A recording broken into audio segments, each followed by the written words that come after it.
Assalamualaikum dear students, this is Aruj Muzaffar from the Department of English, University of Southern Punjab. We were discussing in our previous lectures that how our language learning can be improved. Today's lecture is the one where we are going to discuss something that you people often come through into your competitive exams or the exams that are to assess your general assessment of English language. It's about what is Prezi writing basically. So in our today's lecture, we are going to discuss what is Prezi writing, how to make a Prezi, and what is the significance of this art that you need to learn to make your papers or evaluations that discuss your that basically judge your skills and analysis of learning the second language. The word précis comes from a French word which means précis or summary. A précis is a concise and clear summary of a longer passage. It presents the main ideas of the original text in fewer words while maintaining its essential meaning, tone, and message. A good précis does not include personal opinions, unnecessary details, examples, and repetitions from the original passage. Many students confuse a précis with simple note taking or paraphrasing. However, a précis is much more than that. It requires careful reading, understanding, analysis, and condensation of information. The writer must identify the central idea and express it in a brief yet complete manner. So let us first understand why Prezi writing is so important. It develops critical reading skill because you must understand the text before summarizing it. It improves vocabulary and sentence construction. It teaches you how to distinguish important information from less important details. Furthermore, it enhances your ability to communicate ideas clearly and efficiently. Now, let us discuss the process of developing a Prezi. The first and most important step is reading the passage carefully. Many students make the mistake of reading only once and immediately starting to write. This often leads to missing important points, therefore, read the passage at least 2 or 3 times.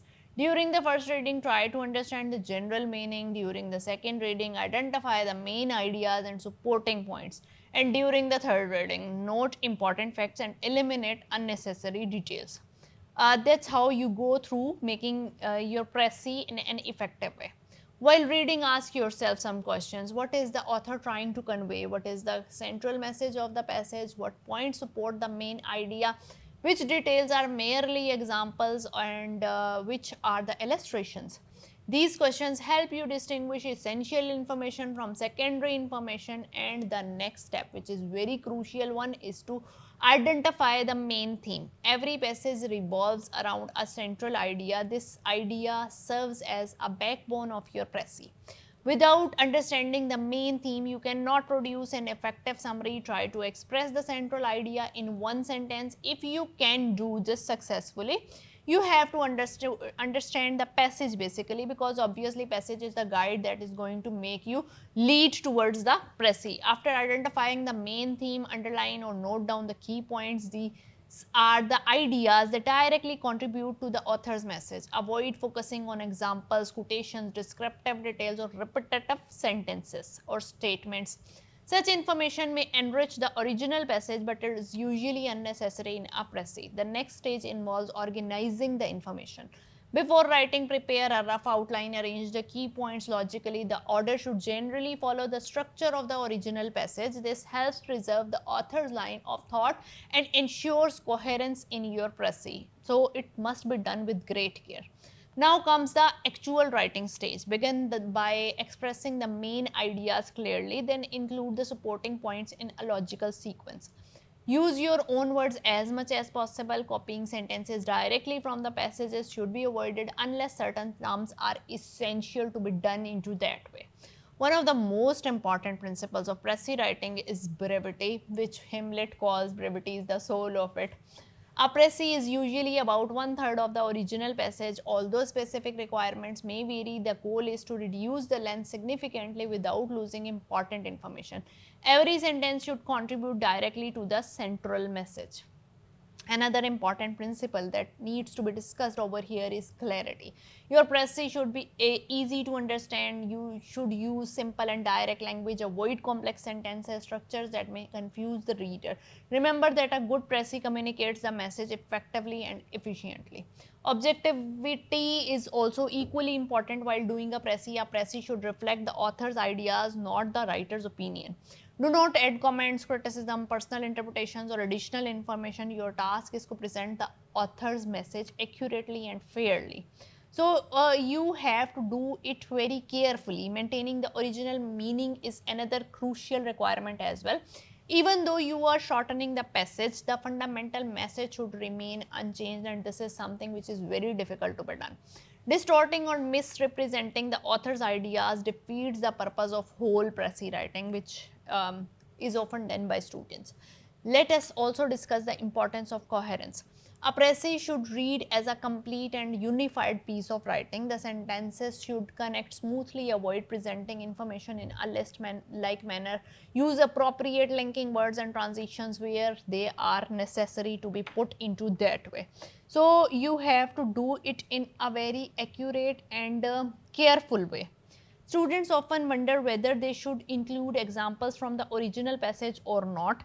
Well, in most of the cases, examples should be omitted unless they are absolutely essential for understanding the main idea. Since a Prezi aims to condense information, examples, anecdotes, and illustrations are usually removed. Similarly, descriptive language and figurative expressions should generally be simplified. If the original passage contains lengthy descriptions, focus on the underlying idea rather than reproducing the descriptive detail.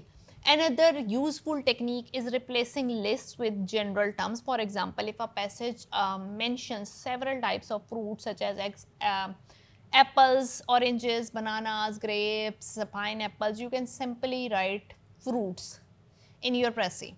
This saves space while preserving the meaning. Let us now look at the common mistakes students make in Prezi writing. One common mistake is including too many details. Students sometimes fear leaving out information and end up writing an overlong summary. Remember that a Prezi should be concise, and conciseness is the most important principle of Prezi writing.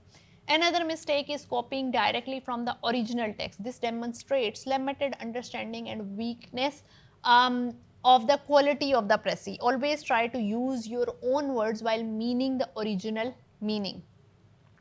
Obviously, it is something tricky, and some students also sometimes add their personal opinions. For instance, if the author discusses environmental protection, the writer may comment about their own views, and this should not be done. This should be avoided because a Prezi should remain objective. You have to objectively describe the opinion that is given to you into the passage. Another common problem is changing the meaning unintentionally. This often happens when students do not fully understand the original passage. Careful reading and analysis can help prevent such errors. And with poor organization, sometimes students ruin their whole question. Poor organization is another issue. Even if all important points are included, a Prezi may appear confusing if the ideas are not arranged logically. Therefore, planning before writing is essential. After completing your first draft, revise it carefully, compare your Prezi with the original passage, check whether all the major points have been included, ensure that no unnecessary details remain, verify that the meaning has not been changed. Pay attention to grammar, vocabulary that you are using, punctuation, spelling, and sentence structure. A Prezi should not only be accurate but also grammatically correct and well written.